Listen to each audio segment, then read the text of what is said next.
that the United States is not only willing to sacrifice the last Ukrainian, but to the last German factory. We're in the total Russian victory phase.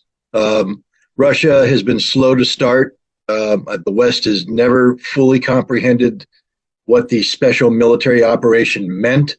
We tried to mirror image our way of fighting war, especially using the 1991 Gulf War as an example. Total war up front. We never understood how the Russians felt about Ukraine. We mocked Putin. We mocked every Russian who spoke about the sense of a Slavic brotherhood, why they wouldn't go in full speed.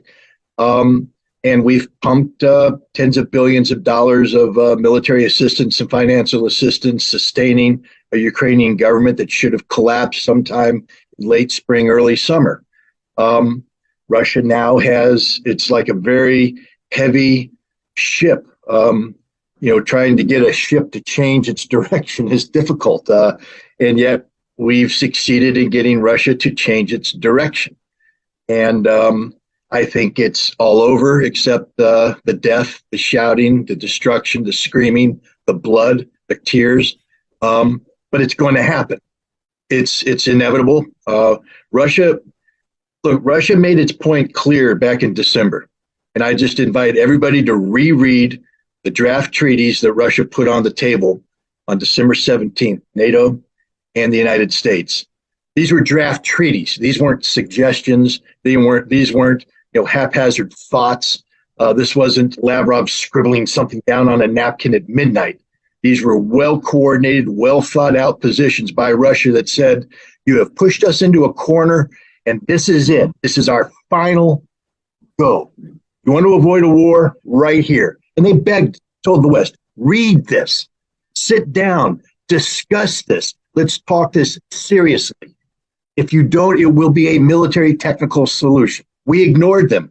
Russia's never taken those proposals off the table. Those proposals, I believe, are the end game. This is why I don't believe there's going to be this cold peace. I don't believe there's going to be a Western Ukraine. If Russia allows a Western Ukraine to survive after this, then Russia has lost the war. If Russia allows a cold peace to survive after this, then Russia has lost the war. Russia's victory is the treaty they put on the table in December, a new European security framework that respects Russia's national security interests, respects the fact that Russia has a legitimate interest in what goes on its borders. The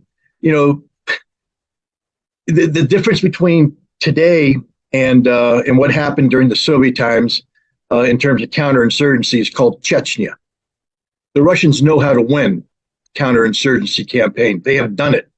Chechnya is the example.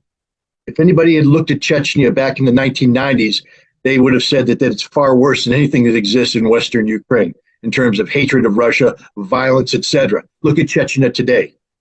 That is Western Ukraine in the future. Russia is going to destroy the Banderists. Russia is going to crush the Western Ukrainian nationalism. That is the only way Russia gets victory, and the only people to blame are the West. This is not Russia's fault. Russia didn't want this war. Russia was looking for a peace on the 1st of April that would have been very unsatisfactory to Russia. Very unsatisfactory because it would not have resolved any of the issues. That's how much Russia wanted to avoid the war that's getting ready to happen. This is a slow mobilization. Russia is slow to anger. They're tired of this game. They're tired of what the West is doing. They're tired of the lies. They're tired of the deceit. And they're getting to the point where they're ready to kill because that's the only way this gets resolved. And this is a horrible place to be in because it means just that. People are going to die. The people of Ukraine right now are suffering like they've never suffered before. And that suffering is not going to end. The French and the Germans, they're starting to wake up that the enemy isn't to the east. The enemy is to the west. It's not the Russians that are destroying their economy. It's the Americans destroying their economy. The Americans are stealing their industries, jacking up prices, destroying everything. And only now are they starting to wake up. The rest of Europe has woken up too. The only people that are unified are the lemmings that live in Poland and the Baltics. who seem all too content to be running towards the Russian cliff. And that sooner or later, I think that Europe, the rest of Europe, is going to say, go, run, jump off the cliff. We're not joining you. There is no European unity. And the Russians, and again, Russia did not want this situation. Russia didn't ask for this. This was not a Russian objective. Vladimir Putin is not sitting there in the Kremlin at night saying, how can I destroy Europe? This is not a master Russian plan. This is European incompetence writ large. This is American ignorance. This is a combination of the collective lunacy of the West playing out in real time. So, the only thing that's disconcerting about all this is because of the incoherence of the Western approach, it's hard for us to say, what does the West want? That's the one thing. We know what Russia wants. There is no question about Russia wants. They want a new European security framework that protects them from the vagaries of the West. What does the West want? We don't know. That's the problem. They cannot articulate this. They certainly don't want peace because they could have had that. But they don't want war either because they understand what the consequences are. So they're bouncing around between, in that middle ground here, sacrificing every Ukrainian possible. What's happening to Ukraine is a war crime perpetrated by the West, not the Russians, allowing an entire nation to devolve into the sad state that it is today. I am sickened when I see the lines of women lining up for water. Why is that happening? Why? It's not Russia's fault. Yes, you're going to say, Scott, they blew up the infrastructure.